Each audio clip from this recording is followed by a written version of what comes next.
Buenas tardes con todas, con todos, con todes. Bienvenidos a este conversatorio Mujeres Haciendo Cine. Hoy día vamos a dialogar con mujeres cineastas. Vamos a hablar de su trabajo detrás de la cámara, sobre la capacidad del cine hecho por mujeres para reescribir imaginarios, representar diversidades. Y vamos a hablar un poco también sobre la influencia del feminismo en sus procesos de creación. Antes de comenzar, queremos agradecer a nuestros presentadores, el Ministerio de Cultura del Perú y la Fundación BBVA, a nuestro colaborador especial, la Embajada de Francia en el Perú, a nuestro auspiciador, el Grupo del Comercio, y al licenciamiento de EGEA Perú. También agradecemos el apoyo de Indecopi, de la Asociación de Autores de Fotografía Cinematográfica Peruanos, la AFP, la Embajada de Colombia en el Perú, Movistar y la revista Cosas.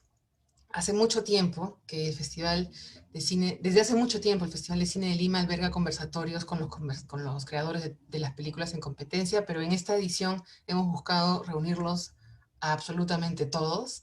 Lo estamos logrando. A lo largo de 9 conversatorios, nosotros, el público y la comunidad cinematográfica podemos encontrarnos con los creadores de estas películas y reflexionar sobre sus procesos. Hoy es la última, la novena de estas charlas, y vamos a hablar de las mujeres que hacen cine. La creciente participación de mujeres como guionistas y directoras ha cambiado la forma como se hace y se ve cine en la región. Jorge Ruffinelli, es un estudioso de cine latinoamericano, dice, y acá quiero leer un texto que me gusta mucho, es la mirada de la mujer como guionista y directora ha sembrado una gran diferencia que podría multiplicarse. Su punto de vista, sus puntos de vista, sus perspectivas culturales han permitido aportar nuevos modos de ver y hacernos ver. Si los hábitos y la sensibilidad del presente son diferentes a los que fueron 50 años atrás, y si el cine ha cambiado también, es en gran medida a las películas escritas y dirigidas por mujeres. Para comenzar, quiero presentar a Fernanda Valadez. Ella es realizadora, es mexicana, graduada del CCC, del Centro de Capacitación Cinematográfica. Su cortometraje de graduación fue seleccionado en el Editing Studio del Berlinale Talents. Es una de las fundadoras de las compañías productoras En Aguas Cine y Corpulenta, y ella, y Sin Señas Particulares, es su primera película. Bienvenida, Fernanda. Un gusto tenerte con nosotros esta tarde. Hola Gaby, muchísimas gracias por la invitación, y Pati y Diana, un gusto de verdad estar hoy platicando con ustedes. Fernanda, tal vez para quienes no han visto tu película todavía, nos puedas contar un poquito de qué trata. Es un road movie, es la historia de una mujer que hace una travesía para buscar a su hijo desaparecido, que desaparece rumbo a la frontera entre México y Estados Unidos. Y es una película que trata principalmente con migración, desaparición forzada en México, en el contexto de lo que vivimos hoy, de trata de personas, violencia, desaparecidos.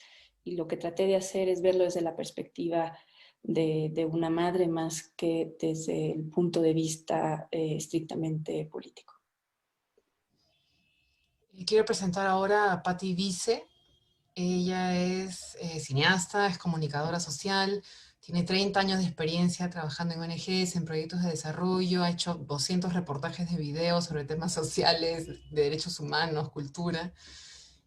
Su primer largo, todos lo recordamos, Todos Somos Estrellas, estuvo en el Festival de Cine de Lima en el 2017, y ahora nos ha traído Mujer de Soldado, es su segundo largometraje. Bienvenida, Patricia.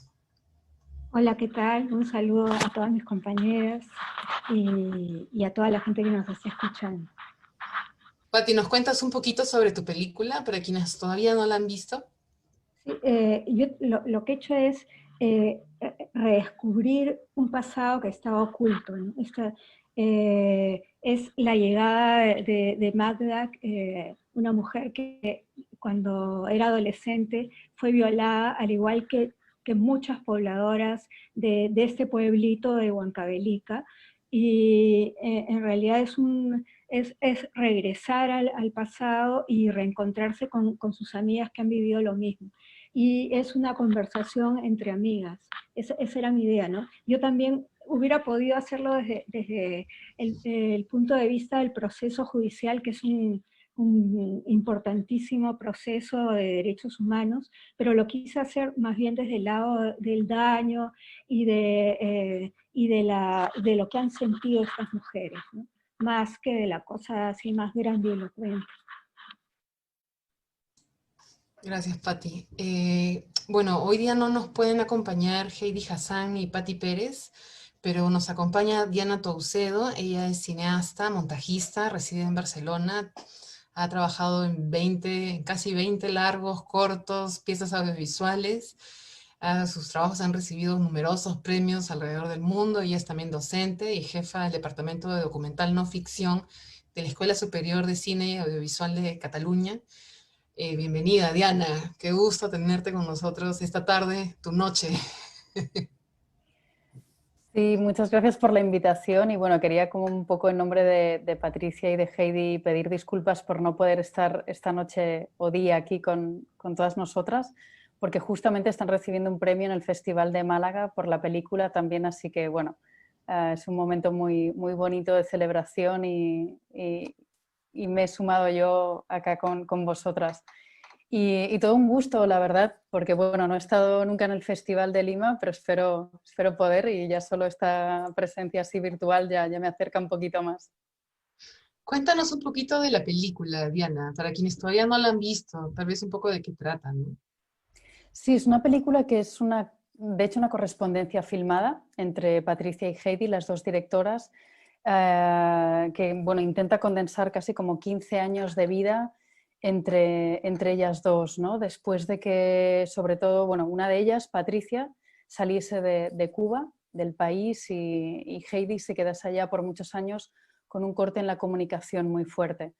Casi esos 15, 18 años después deciden retomar el contacto y empezar una serie de correspondencias, de cartas filmadas que bueno, intentamos en la película pues aunar todas aquellas o juntar todas aquellas que a lo largo de mucho tiempo ya se fueron intercambiando y contar un poco la historia de todo ese proceso, de esa separación, pero también la transformación de un país, la cuestión de la inmigración en Europa, cómo también estar en Europa y en el caso de Patricia en España sin papeles, en la precariedad. Bueno, hay muchos temas en la película que hemos intentado tratar, pero lo bonito justamente es, bueno, como comentaban ahora mis compañeras también desde ese punto de vista, que tanto Patricia como Heidi han intentado como desnudarse mucho, narrar desde esa primera persona, eso íntimo, bueno, que también es muy valioso y puede construir esas nuevas miradas como ahora mismo tú decías, Gaby. Sí, bueno, imagínense. Quisiera tal vez comenzar por el origen, pero no siempre se les pregunta, estoy segura, de si, ¿cuál fue el origen de qué te inspiró? Pero a mí lo que me interesa es tal vez que nos cuenten cuál fue el momento o cómo fue el momento en que dijeron, yo quiero, me involucro en esta historia, la hago mía, porque sabemos que estos proyectos toman mucho tiempo en hacerse. ¿En qué momento dijeron, lo hago? ¿Y qué las mantuvo haciéndolo todo este tiempo? Fernanda, ¿tú quisieras comenzar? Pues sin señas particulares fue un camino bastante largo. Empezamos alrededor de 2012, pero la idea viene un poco antes, 2010, 2011, que fueron los años donde la violencia en México aumentó de una manera inusitada y totalmente desproporcionada. Y en ese momento la narrativa en los medios más hegemónicos y del gobierno sobre todo es que era una guerra contra el narcotráfico y que los muertos eran daños colaterales de esta guerra. Y en todos estos fenómenos que empezaron a surgir, surgieron también los familiares de la gente que estaba desapareciendo y que desaparecía por cientos y nos fuimos enterando que era por miles. Yo creo que para mí hubo dos momentos. Fuimos en 2011 al Festival de Morelia con el cortometraje de Astrid, su tesis, que es mi co-guionista y es productora de esta película. Y de regreso en Morelia tomé yo una salida equivocada y nos encontramos de pronto en una carretera donde había habido paros de grupos armados. Pasamos un momento de mucho estrés. donde de pronto eran realidades totalmente contradictorias de estar yendo a un festival de cine y estar de pronto perdidas en una carretera donde sentíamos que no sabíamos si íbamos a poder salir. Fue un momento, digamos, a lo mejor superficial, se escucha contado, pero fue un momento donde nos dimos cuenta que el país estaba en un profundo cambio. Y por esos días vi una nota también de unos muchachos del estado de donde yo soy oriunda, del estado de Guanajuato, que tomaron un camión hacia la frontera y fueron secuestrados y desaparecieron. Entonces, de ahí surgió la idea que empezamos a escribir y que fue complicado financiar, pero creo que esto nació un poco del shock y del cambio de percepción del país en que vivíamos. ¿Y qué te mantuvo, Fernanda, todo ese tiempo? ¿Fue lo mismo o fue algo más a lo largo del tiempo porque precisamente fue difícil de financiar y todo lo demás? Fue cambiando. Creo que lo que más constante fue la admiración por los familiares de las personas desaparecidas. Y creo que eso es algo que en Latinoamérica tristemente compartimos y entendemos muy bien, de que hay eventos de crisis social que provoca muertos y que provoca desaparecidos, y hay quienes incansablemente los buscan y hacen una lucha por mantener viva su memoria y honrar esa memoria. Entonces, fue muy marcado como en México el movimiento de los familiares lideró los cambios que estamos buscando en México de justicia social y de tratar de detener esta violencia que no ha parado. En algún momento al inicio la búsqueda es por encontrar vivos, a quienes vivos se perdieron o fueron secuestrados, y muchos grupos ahora lo que están haciendo es hacer una lucha por encontrar los restos. Sí, qué bestia. Pareciera que estuvieras hablando del Perú también con lo que dices. ¿No? ¿No, Pati? Sí, Cuéntanos un poquito. igual, igualito. Sí. Puedes haber cambiado en vez de México, Perú y estamos como en la misma conversación. Pati, ¿cómo fue para ti el proceso de descubrir y decir, yo hago mío este proyecto y qué te mantuvo enganchada ahí, empujándolo? Bueno, hay dos ideas o dos temas que siempre me han interesado a mí, ¿no? Uno es el del cuerpo de la mujer como botín de guerra, ¿no? Como estrategia militar para controlar poblaciones. Es una cosa que siempre me ha interesado. Y después la animalización del soldadito, ¿no? Que es un joven que hace el servicio militar, pero que sin embargo cuando llega a las bases militares, por presión de los jefes y por la presión del grupo, se comienza a animalizar, ya casi se deshumaniza o se deshumaniza y puede violar, ¿no? a las jóvenes de la comunidad como si fueran cualquier cosa, ¿no? Un bulto ahí que está ahí. Y eso coincidió con el conocer a estas señoras que tenían este caso, ¿no? Que lo vienen llevando ya hace muchos años. De, Que te interrumpa, que se escucha un sonido como que está como en contacto a algo y para mira, escuchar bien tu voz. ya. Gracias. Sí, y de conocer a estas mujeres que de 5.000 casos de violación, de denuncias de violación sexual durante el periodo de la violencia, solamente 9 mujeres han llevado a cabo todo el proceso, desde la denuncia en la fiscalía hasta el enjuiciar a los, ¿no? a los perpetradores de estos crímenes, que son crímenes de lesa humanidad además.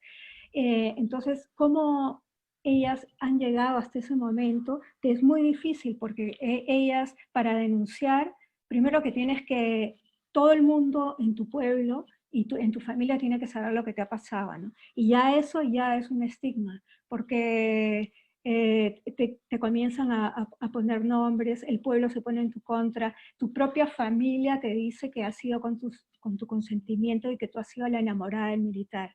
Entonces, para muchas mujeres por eso no se quedan calladas y prefieren enterrarla, ¿no? Entonces, a mí esta valentía de estas mujeres, ¿no? Que durante tanto tiempo han persistido, les dieron nombres falsos, e igual ellas en la fiscalía lograron identificar a estos agresores y finalmente pudieron denunciarlos. Pero es todo este proceso que yo lo conocí además porque estaba escribiendo bastante sobre él, hasta que finalmente ellas mismas quisieron hablar, pero después ya estamos hablando de como 15 años, más o menos desde que la Comisión de la Verdad llega a Manta. Y ¿por qué quieren hablar? Porque por ejemplo, Magda, la protagonista, me dice, estoy harta, estoy cansada de que mi historia sea anónima, porque ¿qué pasa? Que los juicios de violación sexual protegen la identidad de las mujeres, y entonces yo me acerco a ella y le digo, mira, te voy a hacer unas preguntas, pero no te preocupes, no va a salir tu rostro, no va a salir tu nombre, solo tus iniciales. Y ella ahí me dice, no, estoy harta, yo quiero que esto se haga conocido. Entonces ahí es el momento que yo digo, ya, ahora sí, de acá para adelante lo hacemos. ¿Y qué te mantuvo todo este tiempo? Eso, ¿no? Ver cómo evolucionaban ellas. Además, el proceso, ellas van cambiando también. Desde que, primero, cuando ellas no sabían que eso era un delito, no sabían que ser violadas era un delito.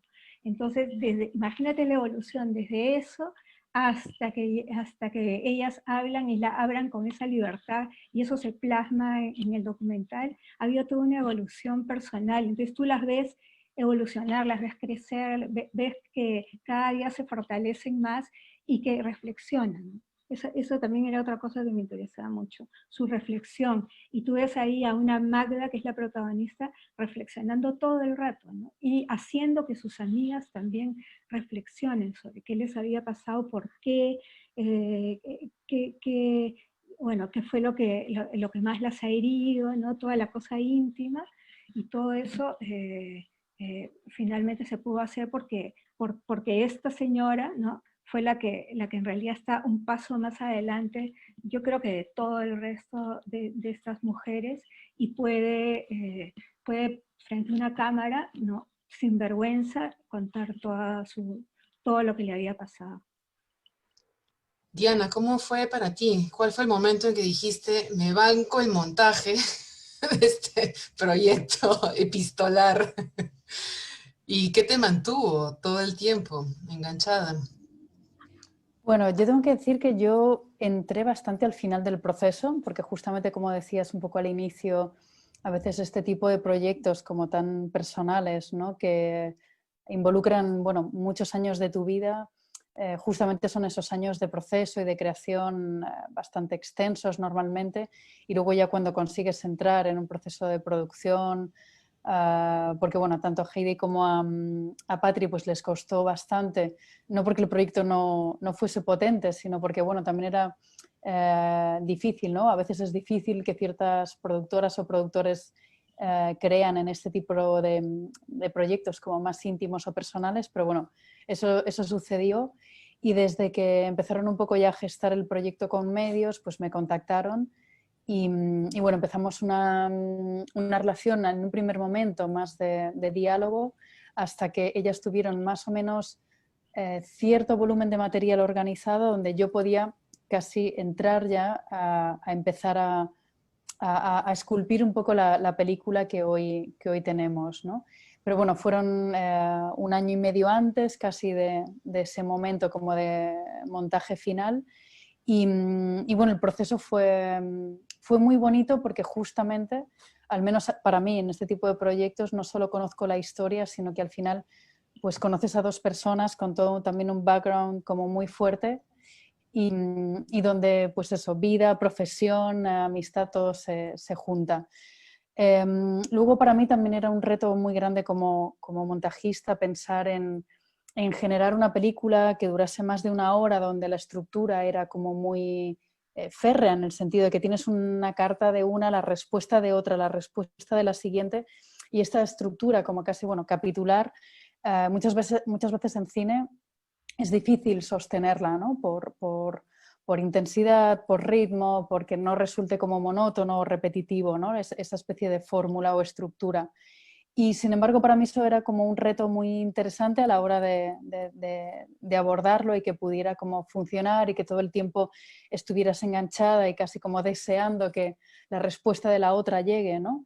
bueno, también lo que una tiene que exponerle a la otra, y que el espectador también pudiera estar ahí en el medio, ¿no? Que pudiera tener ese espacio privilegiado donde sentir que también tenía una posición, que también tenía como un lugar en el que desde esa privacidad o intimidad se viese integrada o integrado.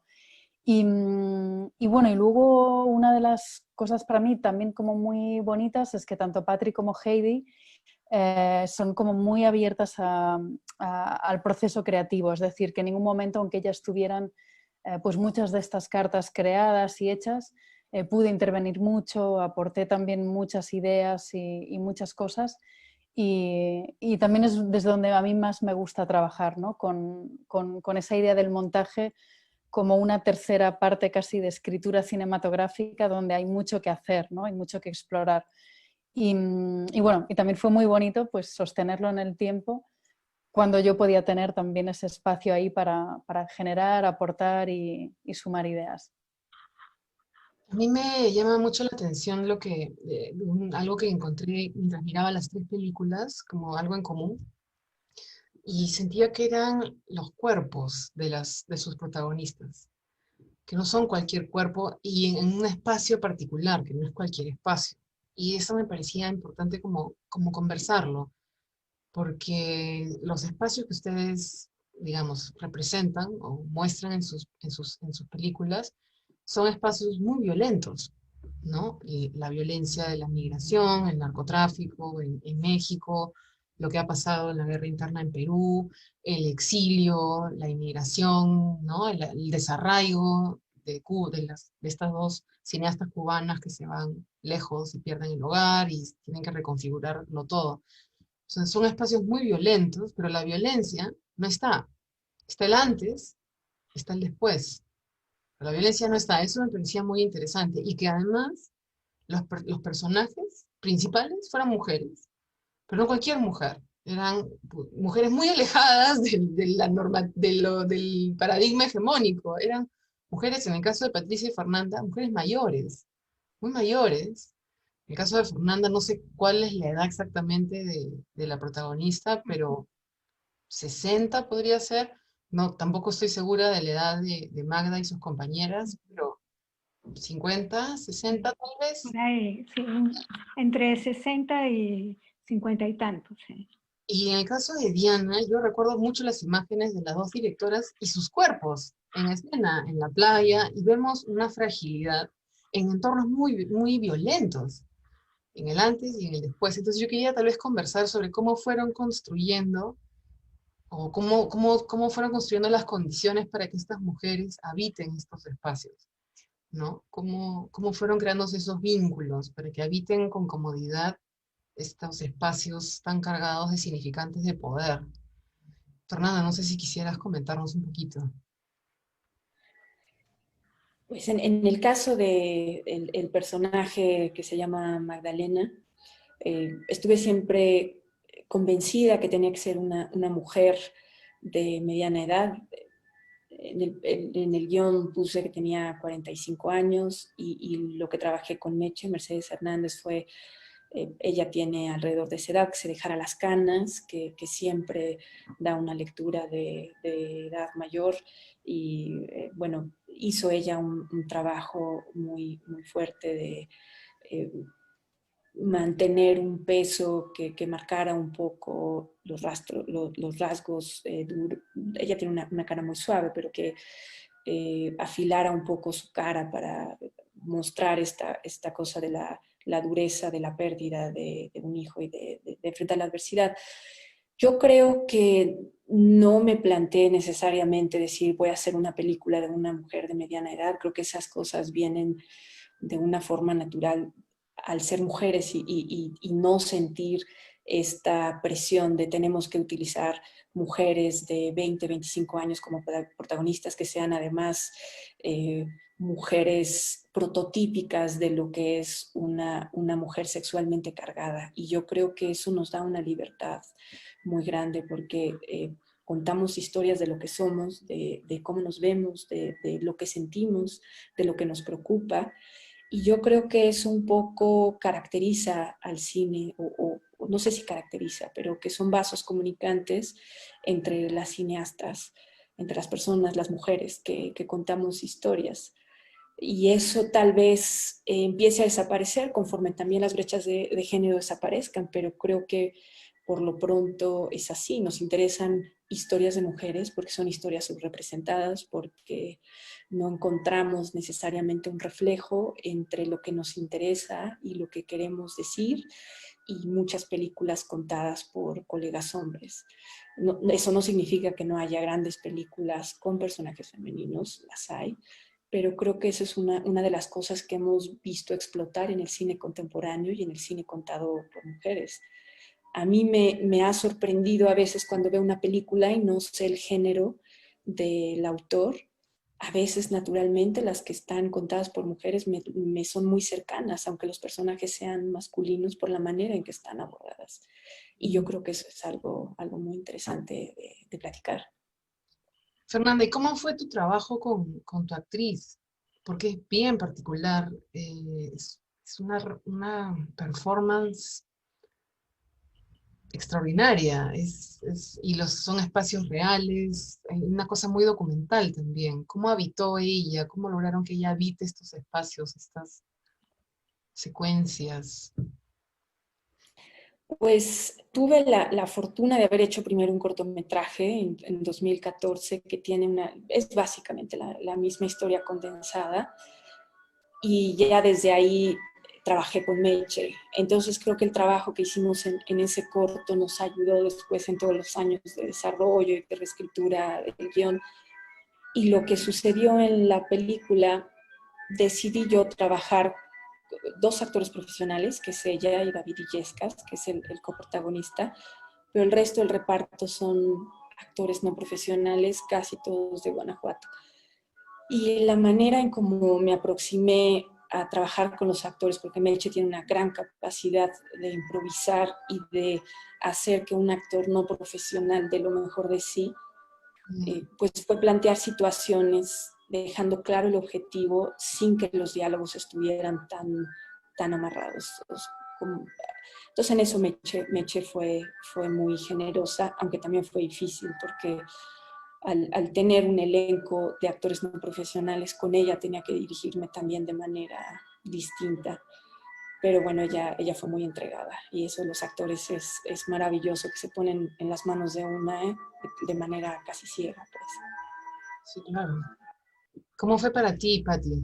¿Cómo fue? Sí. Yo no sé cómo hubiera planteado la estructura, por ejemplo, un director hombre, si hubiera hecho Mujer de Soldado, porque para mí eso es algo que es un referente muy cercano, y una costumbre que yo tengo, ¿no? De esas conversaciones largas entre mujeres, ¿no? En las que hablamos por horas y nos contamos de todo.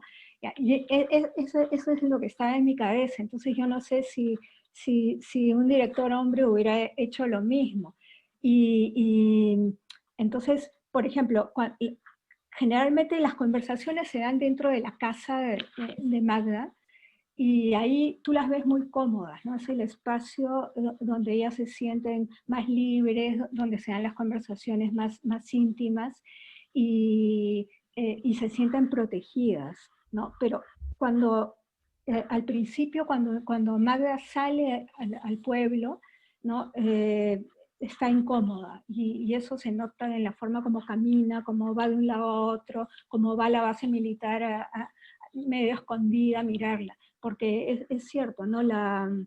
Eh, y lo hemos vivido cuando hemos estado ahí, ¿no? La hostilidad del pueblo, la agresividad del pueblo es muy fuerte, y también nos rebotó a nosotros, ¿no? Se acercaban cuando nosotros estábamos grabando y nos decían cosas de las señoras, que muchas están recogidas en un momento cuando hay una feria, ahí, y se escuchan las voces de los pobladores diciendo cosas contra ellas. Y también, bueno, es eso, y también contra nosotros. Nosotros no, ya cuando nos dijeron que éramos terroristas, ¿no? Y nos comenzaron a llamar terroristas, ya yo me di cuenta que ya, ¿no? Todo el equipo nos dimos cuenta que teníamos que parar ahí, ¿no? Porque sí era había un ambiente muy hostil. Entonces también es la salida un poco de la oscuridad, de la cosa protegida que te da la casa, el hogar, a la luz, cuando ya has hecho una catarsis entre amigas, ¿no? Y ya puedes salir a la luz y comenzar a disfrutar del afuera, ¿no? Del exterior, ¿no? Y eso se da en algunos momentos cuando van a pastar sus ovejas, ¿no? Cuando se bañan en el río, en fin, ¿no? Así es como yo conseguí la relación espacio y estas mujeres dentro de ese espacio. ¿Qué fue lo más difícil en ese vínculo entre ustedes como equipo y las cuatro mujeres, ¿no? ¿Qué fue el Sí, mayor reto ahí para poder... sí, que contaran pero la cosa más dolorosa, la cosa más íntima, yo creo que ese fue el mayor reto y que lo hicieron además con mucha naturalidad. Claro que terminamos la secuencia y después soltaron, bueno, estuvieron en una crisis de llanto durante, no sé, más de media hora y no podían parar, ¿no? Pero lo hicieron, ¿no? Yo creo que ese fue el reto más grande, lograr que dijeran cosas tan terribles como que, no sé, pues que mi familia, que mi mamá, que mi abuelo le decía pajarraco a mi hijo de soldado, ¿no? Recién nacido, o que yo lo tenía que, como era, no sabía, no tenía para comprarle ropa, con unos trapitos lo cubría y me dio a un rincón tratando de que no llore para que mi mamá y mi familia no se molestaran. Eso. ¿Cómo fue para ti, Diana, el trabajo en esta película? ¿Cómo fueron construyendo entre las imágenes que recibiste, el espacio, los cuerpos, la violencia, la fragilidad? Sí, es justo muy bonito como lo has planteado al inicio, la pregunta, porque justamente una de las dificultades de la película era cómo llegar al presente y cómo terminarla también, ¿no? Porque bueno, sus vidas habían cambiado mucho, contábamos como toda esa historia desde que dejaron Cuba y ese largo proceso de integración bueno, y exilio en Europa, donde luego también Heidi se va a Suiza.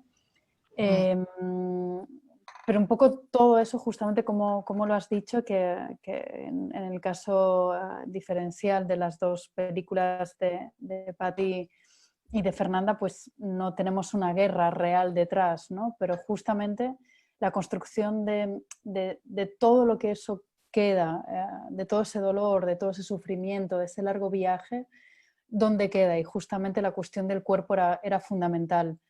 Y fue muy bonito porque llegó casi como de una forma muy inesperada, con la cuestión de la maternidad, con llegar casi a los 40 años, plantearse como tratamientos de fertilidad y muchas cosas más que suceden, yo creo que cada día más, ¿no? Porque también a nivel, bueno, como mujeres tenemos también como más presión académica, laboral, etcétera, y también como nos vamos retrasando como en ese momento de maternidad, si es que lo quieres tener, y etcétera, ¿no? Entonces, en el caso concreto de la película fue muy bonito ver cómo en el fondo también esa cuestión de la maternidad no era solo una imposibilidad por alcanzarla, sino también como esa herida que se carga durante todos esos años por todo lo que se carga justamente, ¿no?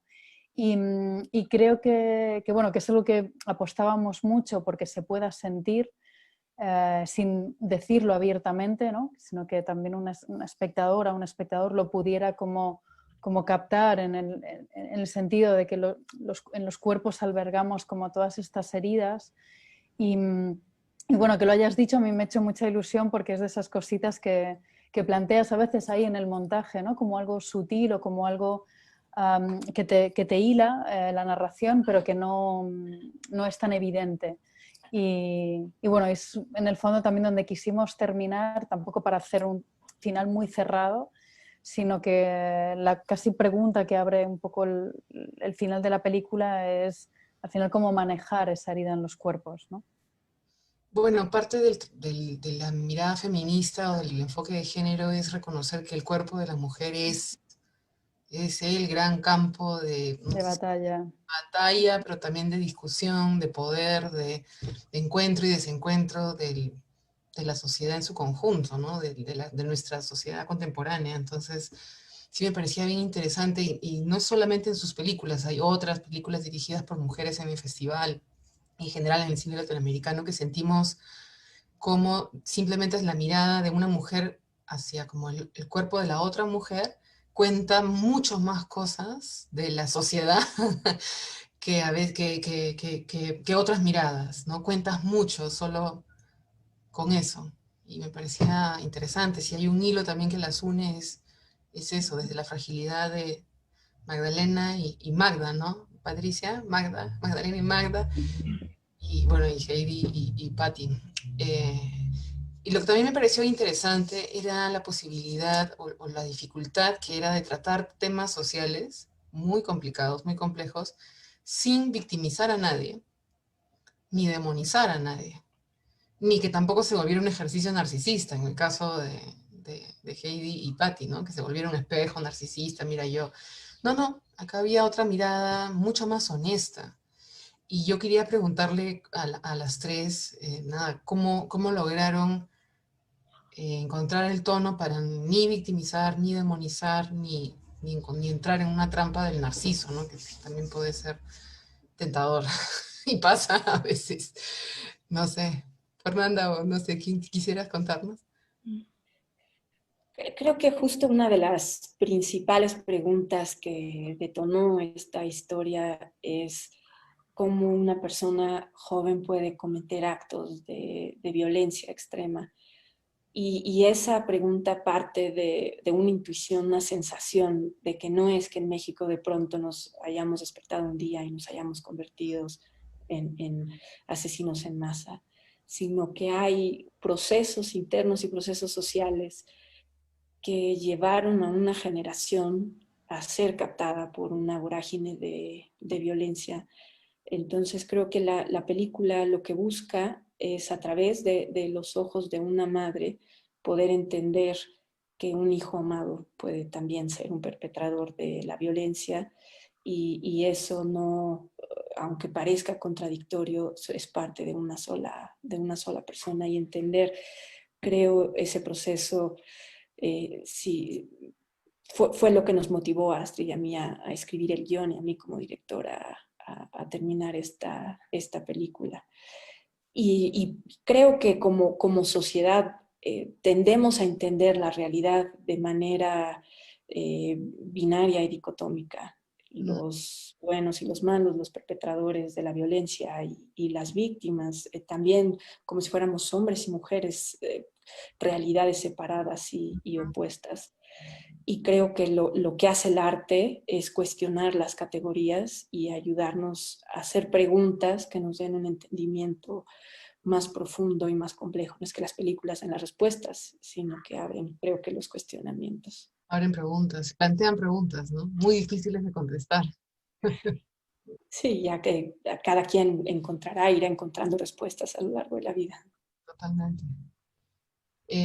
Solamente interrumpo un ratito, quiero a los que nos están viendo o escuchando, por favor, mándenos sus preguntas por el chat del Facebook. Acá estamos súper atentos para pasárselas a las realizadoras que nos acompañan esta tarde, perdón.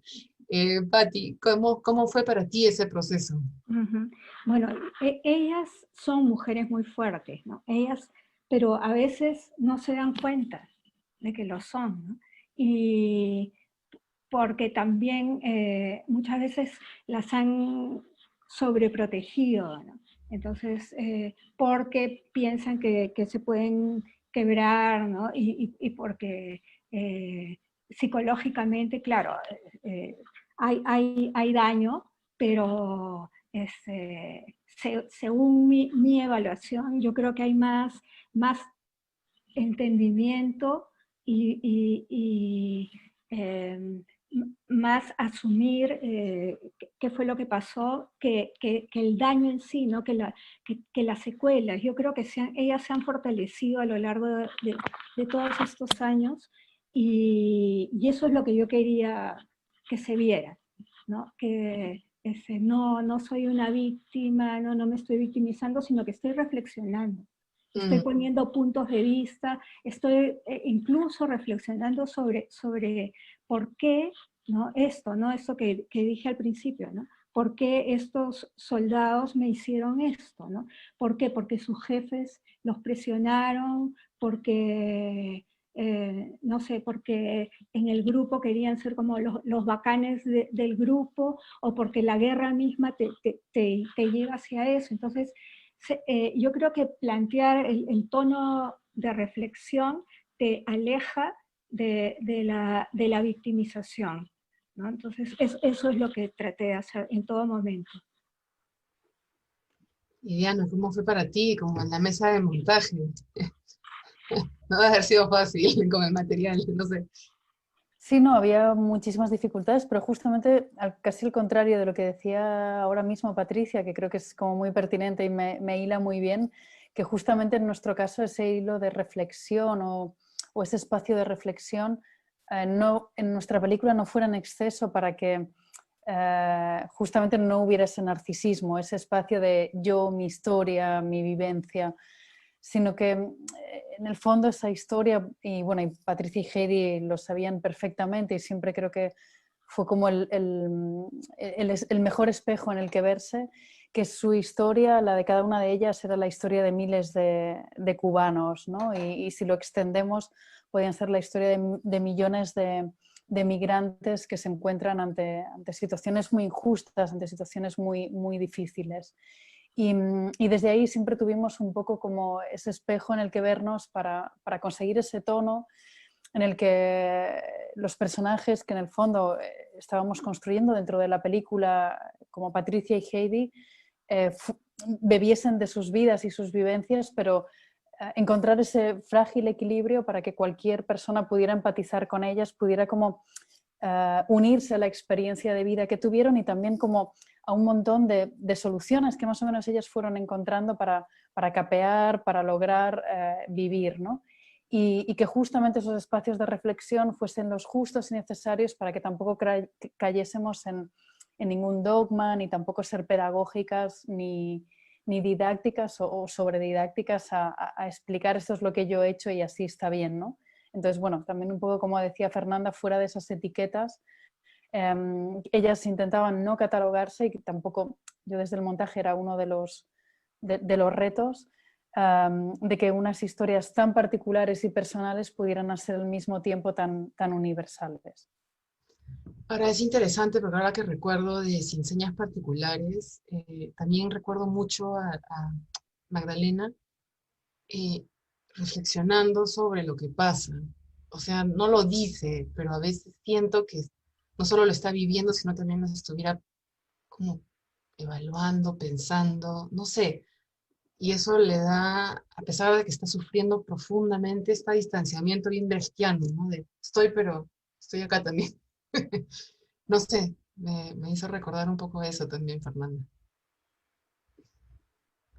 Algo que admiro yo muchísimo de los familiares de las personas desaparecidas ha sido la capacidad de entender su pena, una situación que creo que es increíblemente terrible, porque además de la pérdida está el no saber, la incertidumbre. Y a pesar de esa pena, hay una capacidad de empatía muy grande que creo que es lo que queríamos expresar en esta película y que le da a esta realidad en México de la violencia unos matices muy extraños de, por un lado, están todas estas circunstancias de muerte, de desaparecidos, de barbarie, y por otro lado una red de solidaridad que contrasta, pero que explica también por qué de alguna manera esta sociedad sigue funcionando con cierto tinte de normalidad. Y es que existen estas redes de empatía que para mí quienes lo expresan son estos familiares y en particular estas madres no es que no existan padres o hermanos o hijos de personas desaparecidas, pero en los movimientos en México predominantemente son las madres las que han dejado todo para abocarse a esta búsqueda de sus familiares, que se torna entonces en una búsqueda de justicia y de memoria.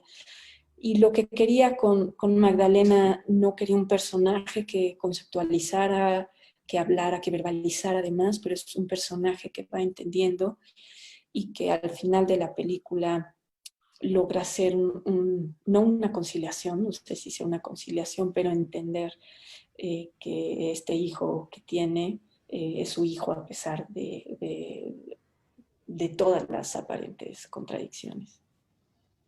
Y para mí eso es decir, es humano, somos humanos a pesar de los actos de barbarie y de esta vorágine de violencia. Es increíble, ¿no, Patricia? Como ella habla de México y Bueno, estamos en el Perú igualito. No, porque el rol de las madres, hermanas, las familiares, los familiares de desaparecidos de nuestra guerra interna también ha sido resuena fundamental, claro, en esos 30 años. con las palabras que Eh, hemos usado, Fernanda, sí. sí. Sí.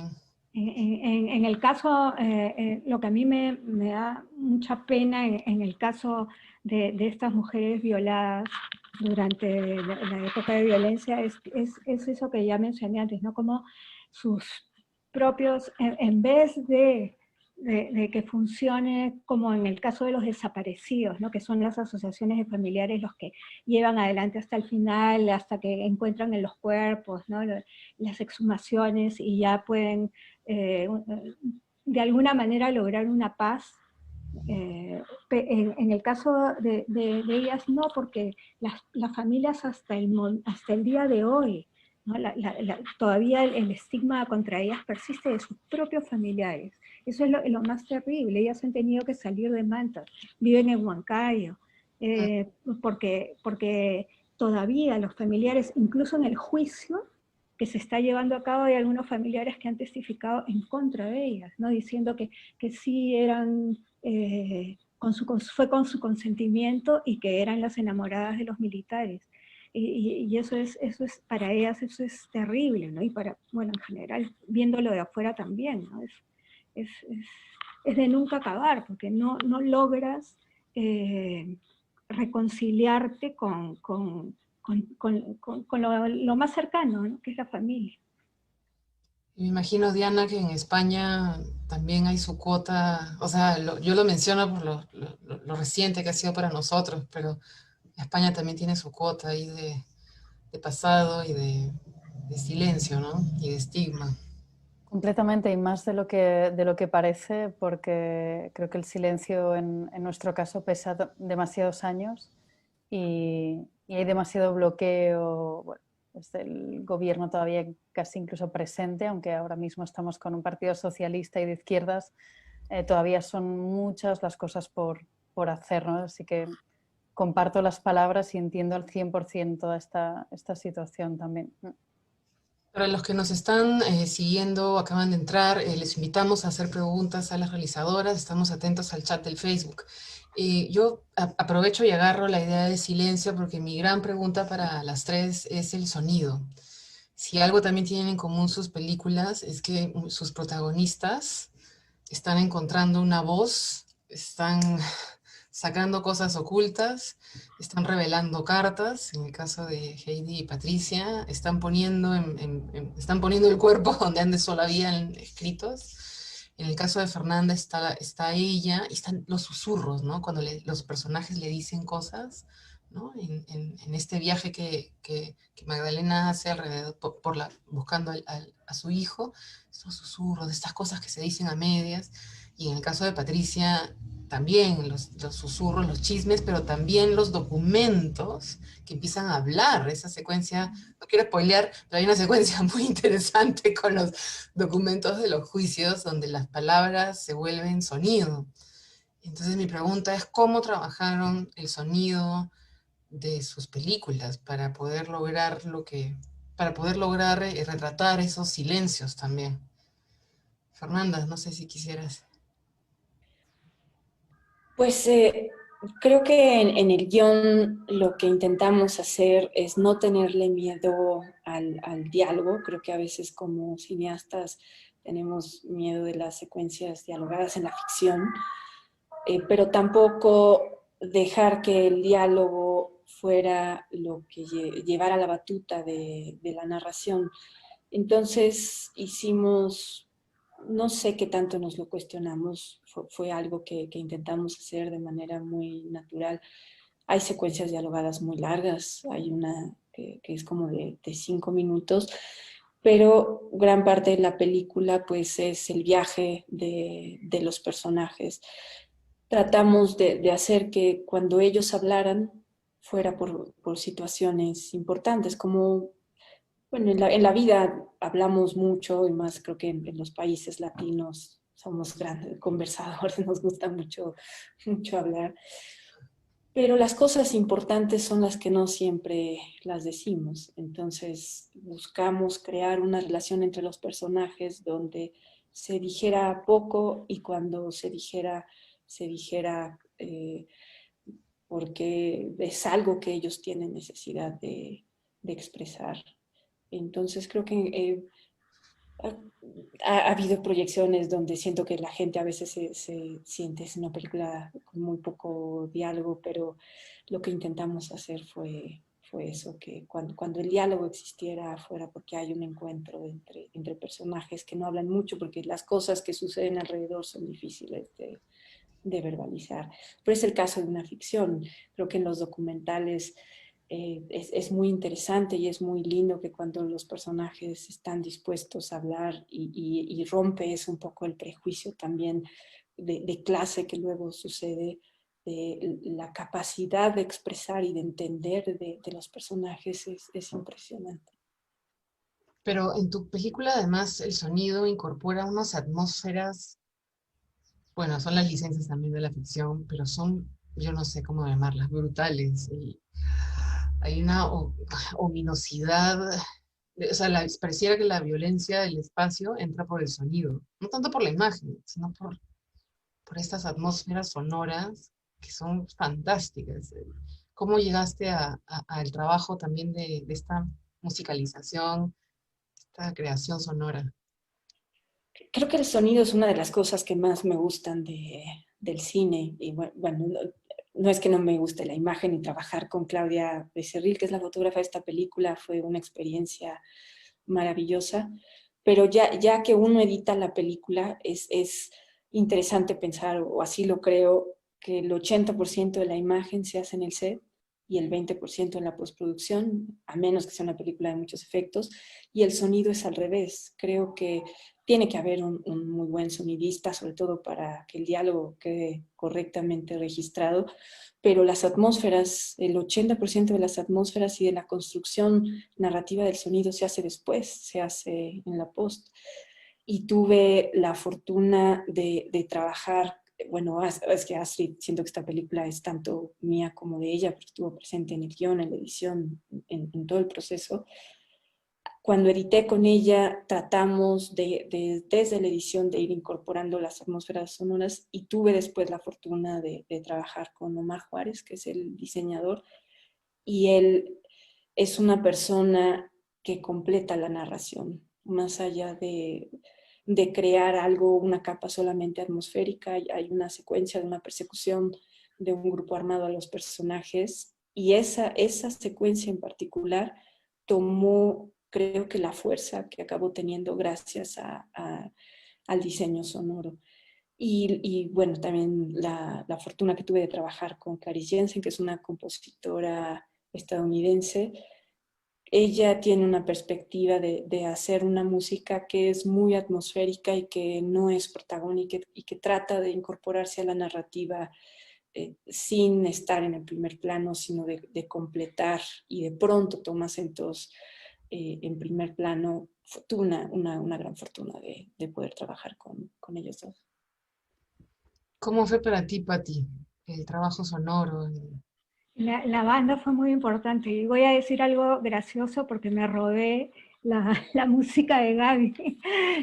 En realidad yo fui a ver La Terapeuta, que es tu obra, y cuando vi la música, cuando escuché la música de la terapeuta, dije, eso es lo que yo quiero también para mi documental.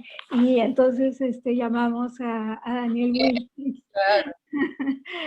Y eso por un lado. Después, lo otro es que, claro, las voces son muy importantes, y las voces en off reconstruyen el pasado. En el caso del juicio, el juicio no aparece, pero el juicio se está dando en este momento además, y el juicio lo escucho a través de estas voces de los magistrados y de los testimonios de ellas, donde cuando ellas conversan no cuentan detalles de cómo fueron las violaciones. Yo no quería eso. Entonces, pero cuando declaran en el juicio, ese es el momento de dar algunos detalles sobre cómo fueron el momento, el lugar, ¿no? Tampoco quería que fuera una cosa, ¿no?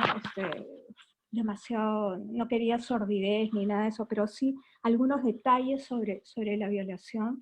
Por ejemplo, en el caso de una de ellas que fue violada en la base y que llevaba cargada a su hijo en brazos, y lo tuvo que poner en la cama para que el capitán proceda a violarla, ¿no? Cosas así, pero eso lo cuentan en el juicio, no lo dicen cuando conversan entre ellas. Entonces, por eso el juicio te recrea el pasado, ¿no? de qué ocurrió realmente a través de las voces que se escuchan, y también las voces ¿no? de cuando están en la base militar, ¿no? Y lo que ocurre en la base militar, todo eso se da a través de voces en off, y también la hostilidad del pueblo se da a partir de voces en off en una feria, donde está la gente en la feria, pero ellos no querían, la gente del pueblo no quería salir, entonces salen en la feria, pero nosotros logramos grabar las voces de la gente que hablaba en contra de ellas, y esto aparece, ¿no? Entonces, tú ves una cosa en la imagen, pero la voz está diciendo otra. Y esa era la idea, jugar con eso. Sí, sí, Dani me contó, Daniel es un compositor con el que yo trabajo desde que empecé a hacer audiovisuales, y sí, me contó que estaba trabajando contigo, y dije, pero no me dijo nada de la película, de recién ya la vi mucho después. Bueno, ya empezaron a llegar las preguntas, me encanta, pero terminemos esta ronda y las empiezo a plantear. Por favor, a los que nos están viendo, escuchando, planteen sus preguntas, no esperen al final, cuando ya es muy tarde y tenemos que cerrar, todavía tenemos un ratito más. Aprovéchennos, aprovechenlas. Diana, ¿cómo fue para ti como montajista el trabajo sonoro? Me muero. Sí, mira, es muy curioso porque justo, bueno, en primer lugar la película se llama Media Voz porque justamente tanto Heidi como Patricia tenían muy claro esa posición, ¿no? Desde dónde hablar, desde dónde compartir, que era casi como ese espacio de intimidad y en bajito, ¿no? No en susurro, pero con esa media voz. Y luego también otro elemento muy interesante, que aun siendo correspondencias, ellos dos primaron siempre lo visual y lo sonoro, pero no necesariamente el texto. De hecho, todas las voces en off vinieron casi como al final. Bueno, se reescribieron muchas veces, pero fue muy interesante, o sea, construir la mayor parte de los relatos, las vivencias y las emociones justamente desde el espacio visual y sonoro. Y yo en este caso siempre trabajo muchísimo el sonido en cualquier película que hago. De hecho, bueno, ya tengo como varios casos donde los diseñadores de sonido me llaman y me dicen como, Diana, compartamos el título porque has hecho mi trabajo.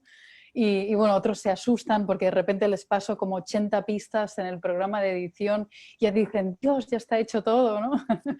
Pero bueno, para mí un poco como los porcentajes que decía Fernanda antes, pues también siempre creo que el sonido es el otro 50% a la imagen, que el sonido construye, narra y sobre todo el sonido penetra, ¿no? Es como que yo siempre digo que en una sala de cine o viendo una película o aquí en el computador no nos podemos cerrar las orejas, ¿no?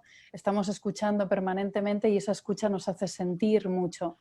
Y yo creo mucho en ese espacio de sensaciones, atmosférico, para llegar a mover los cuerpos, a generar sentimientos y emociones. Y bueno, y con Patrick y con Heidi trabajamos mucho porque la mayor parte de las cartas estaban muy construidas o generadas desde estos dos pilares. Entonces reforzamos mucho también todo lo sonoro y dar como también espacios a los silencios, a todas esas atmósferas que en diversos países, diversas ciudades, naturaleza, etcétera, tuvieran también como su espacio, como ellas lo habían vivido al menos, y que eso fuera trasladado lo más fiel posible. Y luego también la cuestión del texto, que se trabajó durante mucho tiempo para llegar justamente a ese tono preciso, a esa media voz de ambas para narrar y sobre todo generar ese sentimiento, ¿no? en el espectador. Ahí ya quiero empezar a plantear algunas de las preguntas del público. Hay una que me ha llegado como por inbox y que tiene que ver con la situación del trabajo detrás de cámaras en cada uno de sus países. Y si hay algún cambio, si ven una mayor participación de las mujeres en proyectos similares a los de ustedes, o está más o menos igual. Me encanta tener acá cineastas de varios lugares de Iberoamérica, entonces como para tener también una idea de lo que nos está pasando, ¿no? A nivel mundial. No sé, Fernanda, ¿cómo ves tú la participación de las chicas en un cargo como dirección de ficción? No es poca cosa, es uno de los cargos más masculinizados que hay. Creo que por fortuna en el mundo estamos viendo una explosión de directoras mujeres en documental y en ficción, y de fotógrafas también, que es un puesto tal vez incluso más que las directoras, que tienen más prejuicios en contra justo porque tienen a su cargo al departamento de los técnicos, que creo que es el más prototípicamente masculino en el cine.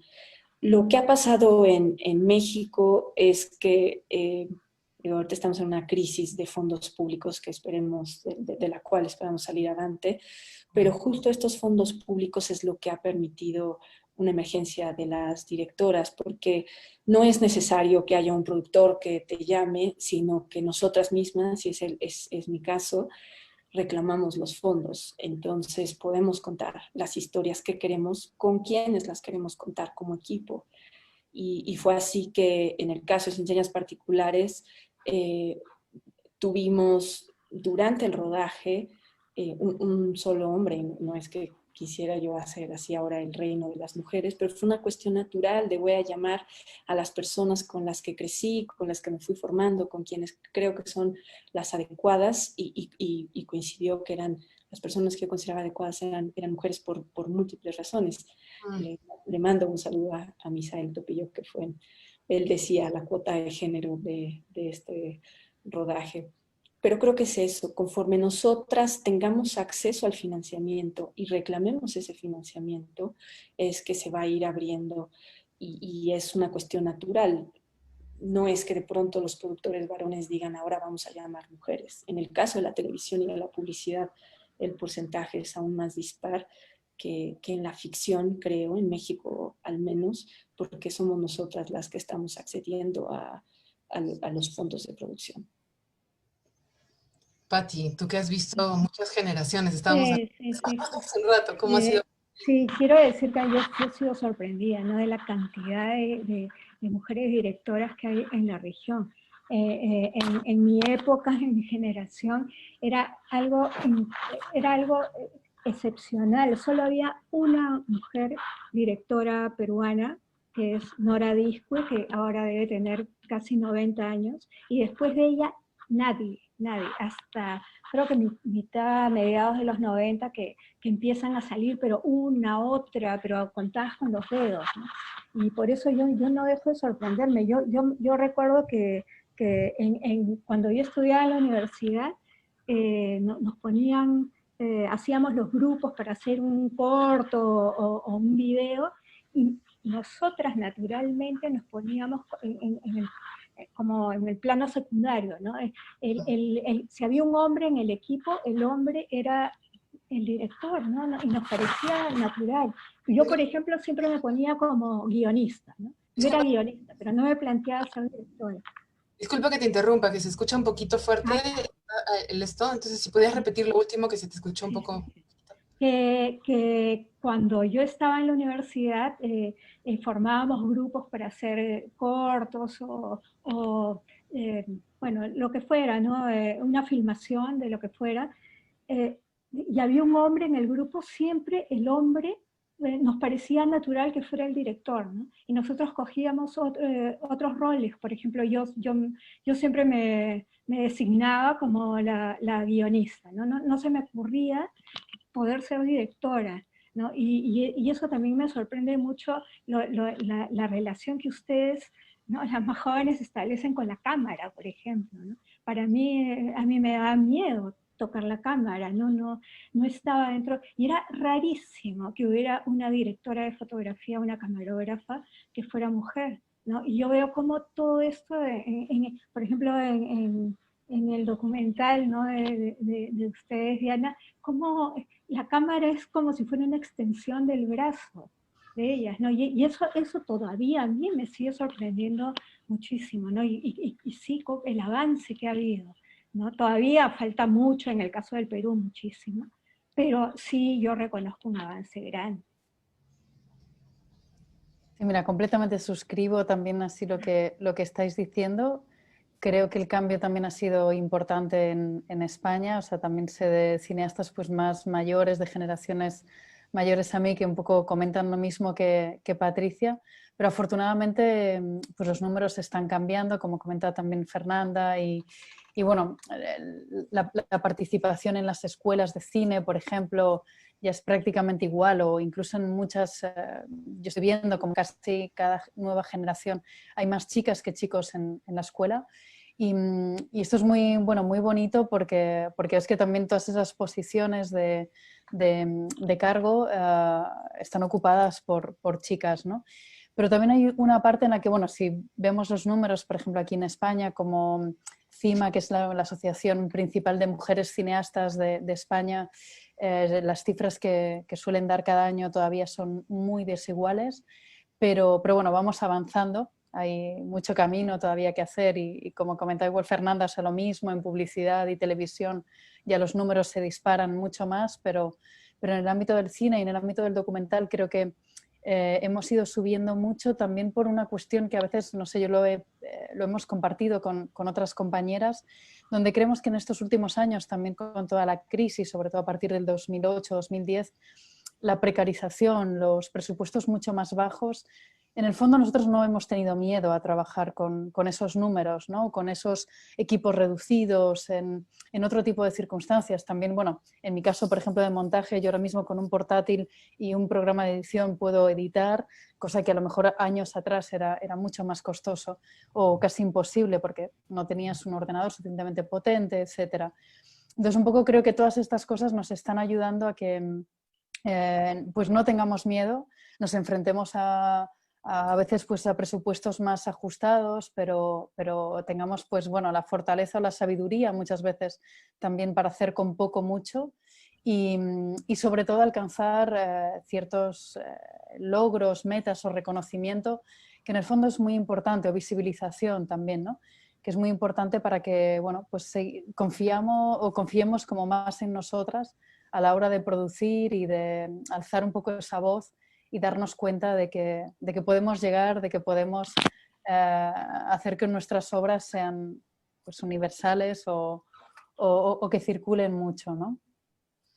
Hay muchísimos saludos para ustedes desde México, de acá de Perú también, que están apareciendo en el chat. Y hay una pregunta muy recurrente y es saber si sus siguientes proyectos, bueno, cuáles serán los que puedan contar y si también tocan el temas de mujeres, y eso es algo que ustedes podrían haber pensado desde antes, o es como que surge naturalmente del proceso. Tal vez si quieren contarnos un poquito del futuro. Pati, tú comienzas ahora si quieres, para cambiar el orden. A mí naturalmente, cuando me salen las ideas o pienso en qué me gustaría hacer, siempre me salen historias de mujeres, ¿no? tengo una idea por ejemplo, pero claro, son todas ideas, ¿no? De una niña, ¿no? La situación de las mujeres en una comunidad indígena, Aguajún, que cuando yo estaba ahí, tú estás ahí y todas te dicen, llévame a Lima, llévame, llévame, ¿no? Y eso se me ha quedado ahí grabado, y como, entonces, claro, porque por ejemplo en ese lugar hay un alto grado de suicidios de mujeres, ¿no? Que se concentran en ese pueblo, ¿no? Por la situación ¿no? Por ejemplo, se casan muy jóvenes. Yo creo que es una realidad que se repite en Latinoamérica mucho, ¿no? Y se terminan suicidando por amor, ¿no? Por despecho, por problemas afectivos ligados, que el hombre las abandona o se va con otra mujer, pero en realidad en el fondo, ¿no? Se suicidan porque hay una insatisfacción, ¿no? ¿Para qué vives? ¿Para qué naces? ¿Para que estés cuidando a tu hermanito y después lo más probable es que te casen con un hombre mayor que no quieres y esa sea tu vida, ¿no? Entonces, eso lo tengo ahí en la cabeza, pero todavía no tengo exactamente como la forma ni nada. Fernanda, ahora sí. Quería cambiar el orden para que no... Está muy bien. A ver.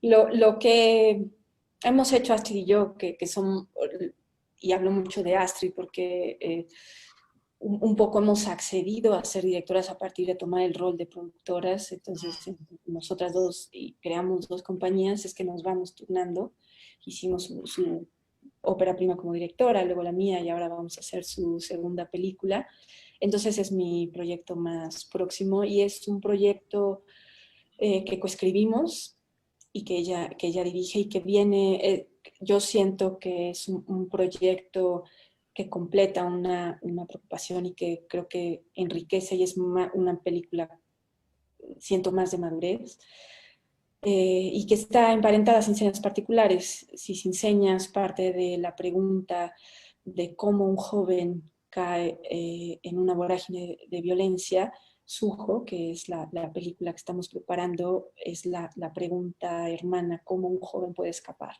a los círculos de violencia.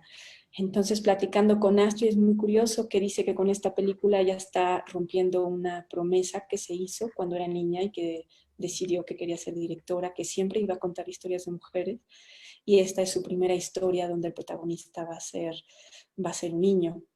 Y creo que eso es algo muy interesante que plantea la pregunta, yo creo que como mujeres todas nos sentimos un poco subrepresentadas porque la historia de las mujeres está contada por los hombres en el arte, en la literatura, en la pintura, pero hay algo que también es humano, que no significa que porque uno es mujer solamente pueda contar historias de mujeres o porque uno, bueno, creo que los hombres no se lo cuestionan de esa manera, pero nosotros sí. No, claro. Y con esta película creo que estamos experimentando eso y bueno, a mí me entusiasma muchísimo. Yo como directora estoy ya escribiendo otra cosa que es sobre ser mujer, sobre estarse acercando a los 40. Yo digo que es un coming of age de una mujer de los 40, pero todavía le queda camino. Diana. Sí, en mi caso, bueno, comparto que Patricia y Heidi están ya con nuevos proyectos en mente, eso lo sé, así que lo puedo avanzar. Luego, por mi parte, bueno, yo como montajista justamente estoy con dos proyectos que arrancaré ahora en septiembre y son también dirigidos por mujeres, una rodada en Siria, también sobre mujeres que pertenecen al partido kurdo del PKK.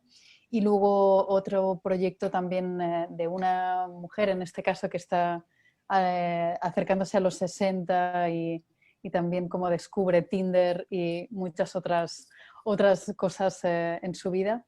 Y justamente en mi caso personal, que yo también dirijo, estoy con un proyecto que es un poco casi al contrario, o sea, donde me he embarcado en un barco pesquero de 30 hombres, pero donde el capitán es mi padre. Entonces, al final, la mirada o el acercamiento va a ser indudablemente desde mí y cómo voy a ver ese mundo masculino.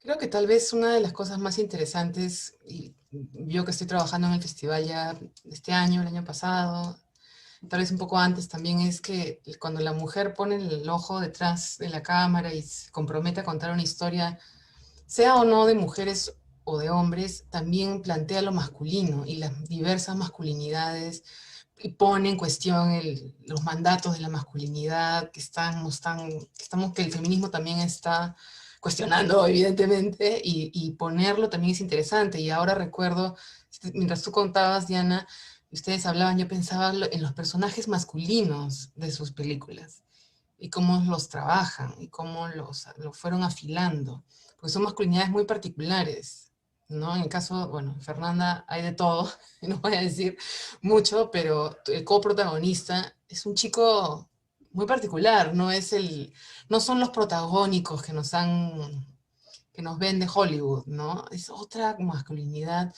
Pienso en los familiares perdón, en este hombre, creo que es juez, que fue juez, el que acompaña a Magda y que es su... Ah, el registrador, el viejito del registrador. ¿no? Y pienso en los hombres de las vidas de Heidi, de Patricia, que están, y que es muy interesante la mirada que también plantean. Tenemos un ratito, no sé si quieren hacer alguna reflexión al respecto antes de terminar sobre el hecho de una mujer mirando los cuerpos de los hombres también. Diana, ahora empieza tú. Vale, venga, me ha tocado. Bueno, en mi caso a mí me parece como muy interesante porque creo que es un ejercicio que se puede hacer sin problema alguno, ¿no? Y donde también ahí pueden salir otras cosas y sobre todo una sensibilidad diferente, ya no tanto por la construcción de los personajes, sino también justamente por lo que acabas de decir de la manera de verles, pero sobre todo también de la manera de verles a través de cómo nosotras nos sentimos hacia lo masculino. En este caso, para mí es uno de los temas centrales en este documental que estoy desarrollando, porque en el fondo es mi padre, pero también es un hombre de mar que ha estado toda mi vida, bueno, de hecho 40 años embarcado, y que yo veía una vez al año durante un mes, pero es una figura que además he ido repitiendo en mi familia, pues 5 generaciones de hombres por parte de mi papá, eran todos marineros, ¿no? Y también esa especie como de dicotomía o dualidad entre ese hombre que se va siempre como a la aventura, la mujer que se queda, que espera, que sostiene como el hogar y la casa. Yo siempre lo había visto desde aquí y de repente cuando me embarco con estos 30 hombres y puedo empezar a ver que en todos hay casi como una misma... un mismo sentimiento como de que en el agua, de que en ese lugar donde trabajan son útiles y se sienten a sí mismos y sin embargo cuando regresan a tierra y ven que sus mujeres, sus hijos no les necesitan, entre comillas, sino que pueden vivir sin ellos, es muy potente el conflicto que se genera en ellos, pero a diferencia igual de nosotras, como decía antes Patricia, que podemos hablar durante horas, ellos no hablan. Y el quedarse como con eso también dentro, ¿no? Y no verbalizarlo, bueno, pues me parece también como muy interesante a trabajar justamente todo aquello que muchas veces el hombre podría verbalizar, pero por contexto, educación, etcétera, no está acostumbrado, ¿no? Fernanda, ¿tú quisieras comentarnos un poquito? Yo tengo la sensación de que en estas generaciones tenemos un desfase en la manera en que asumimos y cuestionamos los géneros. Creo que las mujeres heredamos una reflexión y un deseo por no ajustarnos a los paradigmas de género mínimamente en mi caso, desde mi abuela. Y creo que en el caso de nuestros compañeros hombres es algo con lo que se están enfrentando muy recientemente y entonces yo siento que hay un choque que no es fácil de conciliar y creo que no es fácil. Probablemente, y no quiero desestimar el asunto de la violencia, en México en particular, con las tasas de violación y feminicidio tan alto que hacen la experiencia de ser mujer en los lugares públicos una cuestión complicada, sobre todo para las mujeres en las clases sociales con mayor diversidad. pero en términos internos, creo que en esta generación siendo es más fácil ser mujer que ser varón, porque ellos están tratando de integrar todas estas cosas que nosotras hemos ganado a lo largo de varias generaciones, en una generación, y eso afecta e impacta la manera en cómo construimos los personajes en la ficción o cómo los abordamos en el documental. Creo que eso es interesante. Cada vez que, no necesariamente como directora, sino como productora, me toca diseñar un crew, estas cosas, estas luchas de género se muestran también. Y es algo muy interesante, es algo complicado, pero creo que es uno de los retos que como sociedad tenemos por delante. Pati. Bueno, en mi caso, a mí cuando tengo un personaje masculino adelante, me gusta descubrir el lado vulnerable, ¿no? Y trabajar esa cosa, y también descubrir esa parte femenina, ¿no? que todos los hombres tienen. Mi trabajo anterior fue con un solo personaje, y eso es lo que traté de hacer, ¿no? En este caso era hombre,